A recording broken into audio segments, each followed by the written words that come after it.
Hi everyone, আমরা দার্জিলিং থেকে ফেরার দিন Sittong and Ahaldhara view point হয়ে ফিরেছিলাম। এটা হলো অহলধারা ভিউ পয়েন্ট, বাট আমরা ওদিক থেকে ভিউ দেখার জন্য যাইনি। সিংকোনা গাছের বনের মধ্য দিয়ে একটা রাস্তা আছে, মানে অনেকেই যায়, আমরা ওই জায়গা থেকে গিয়েছিলাম কারণ ওটাতে খাড়াই সিঁড়ি ছিল না এবং ওইটা দিয়ে যাওয়া একটু বেশি সহজ ছিল। তো এই গাছটা সিংকোনা গাছ।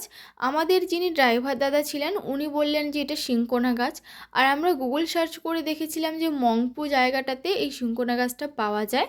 তো আপনাদের যখন এই গাছটা শেয়ার করছি, এখান থেকে ভিউটাও শেয়ার করি। এটা হচ্ছে অহলধারা ভিউ পয়েন্ট থেকে ভিউ। এখান থেকে মূলত তিস্তা নদী আর চারিদিকের পাহাড়ের সুন্দর একটা ভিউ পাওয়া যায়। আর এখানে এত হাওয়া হয় যে আপনার ওখান থেকে ফিরতেই মন চাইবে না।